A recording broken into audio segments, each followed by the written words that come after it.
In the next 24 hours, this will continue to press off to the east, so the wind's quieted on down, and looks like a nice Wednesday in our forecast, if you don't mind a little smoke. We're going to continue to deal with the smoke out there in the mountains and the valley. Temperatures, though, they look okay. Highs in the 80s here in Trinity and Siskiyou counties, in the 80s also for the Sierra and the Cascades. 81 tomorrow in Chester. Lows tonight down to the 30s in Alturas, Boerne, Chester, and in Quincy. Chilly. On the ridge, a little hazy and warm, but not hot. Upper 80s to low 90s for afternoon highs. The north end of the valley will cool down into the low 50s and be a little hazy tonight and tomorrow. High temperatures in the mid-90s. That smoke might get a little thick at times in the mid to late morning hours, like it has been doing recently. In the mid-valley, we'll cool it down to the 50s. Beautiful weather tonight. Tomorrow, not a bad day. By the afternoon, it warms up to the mid-90s, but the morning looks wonderful. And we glance at the 7-day forecast, and temperatures, they don't change much on Thursday, but we cool it right back down into the weekend. Labor Day weekend is looking fantastic weather-wise this time around. Awesome. I'm sure everybody out there is very excited for that. I'm sure they are. Sweet, sweet. Okay, and we have some baseball to talk about right now. That's right. The Giants are playing well again at this point in the season. They're starting to extend that lead in the West. The Giants kicking off a 6-game road trip as they face the Astros in Houston tonight. We got those highlights. Plus, we keep churning out those high school football previews today. We catch up with the Foothill Cougars. Keep it locked. Sports is next. The Giants entered the night with a 2.5-game lead in the West over the Dodgers as San Francisco opened up a 3-game series in Houston. No score, top of the 5th. Angel Pagan rocketing a solo shot into the right field seats, putting the Giants up 1-0. Bottom half of the frame, though, Fernando Martinez with the answer. This is just crushed into the upper deck out in right. And we are tied up at 1 apiece. Top of the 9th. Giants now trailing 2-1, but Joaquin Arias with the big hit right here, ripping a double down the left field line, goes into the corner. Brandon Belt going to come all the way around from first. He will score, and we're tied up at 2.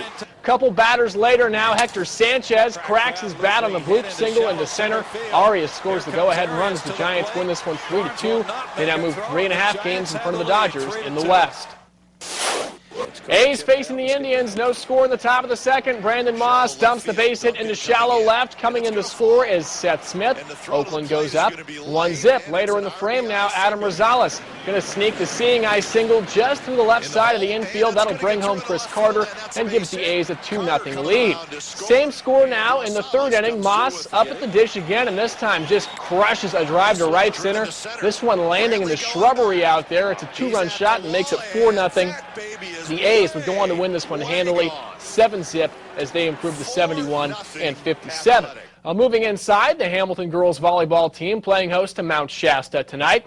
And after dropping the first set, Hamilton looking strong in the second. Audra Jones bringing some heat on the kill right here. Braves up 19-9. Later in the set, more from Hamilton. This time it's Erica Mercado driving one off a couple of bears for the point, giving Hamilton the set 25-14. Third set, more of the same. It's Jones smoking another huge blast for the Braves. She is lethal. Hamilton goes on to win this one in 4 sets. They improve to 2-0. Well, with week 1 of Under the Lights just a few days away now, we continue our high school football previews this evening by checking in with the Foothill Cougars. Now, last season, Foothill went 10-2, ultimately falling to Paradise in the Division I section title game for the 2nd straight season. And while they lost some key players, such as running back Tevin Slayton, QB Tucker Wilson, and linebacker Addison Gillum, they do return talent as well, especially 6'4" receiver Cooper Janisevskis, who caught 13 touchdowns in 2011, and he, along with everyone else on the Cougars roster this season, would love nothing more than another shot at that section championship. For the last 2 years, coming up short at Paradise, 2 years in a row, same place, same time, it just fuels us and makes us more hungry to get the title this year. I very much expect to be at the top of the league again and win that last game, show that we are the better team than Paradise. I mean, you can't tell until we get there, but I feel that we are the better team and that this season should prove it and will prove it. And of course, just a few days away now from Under the Lights, we're going to have 10 games on Friday night, including Foothill, who you just saw there. They're playing a really good team from Sparks, Nevada, actually, coming all the way up to Palo Cedro. So should be interesting, and a lot of good games on tap. So excited. Looking forward to it. Yay, we're going to have fun. Well, still to come, a Wild New Visitor Center has Kentucky folks saying cheers. We're going to explain when Action News 11 comes right back. An all-new visitor center for Wild Turkey Distillery will be opening next year in Anderson, Kentucky. Anderson County. Kentucky produces 95% of the world's bourbon, making it the largest export category of all U.S. spirits.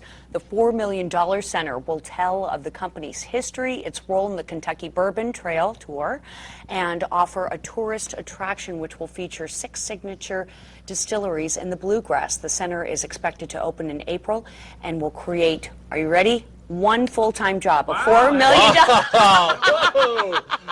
One full-time job. One What in the person's world? going to be really happy that they have a job. Still so a visitor center, probably worth visiting, though. I'm thinking you guys are, well, I don't drink Wild Turkey, but No? if I did, I would be going there. It would sound good. Maybe I'll have a little nightcap after the show's over here in a few minutes. Okay, well, we'll save that for the Taste of Chico because yes. we're going to have a lot of sampling to do over there. Yeah, September Yes. 9th, by the way. Don't forget Taste of Chico, September 9th. It's going to be a fun one. And real quick, we're going to check on the red flag warnings tonight. We're expecting to Oh. see those lifted tomorrow.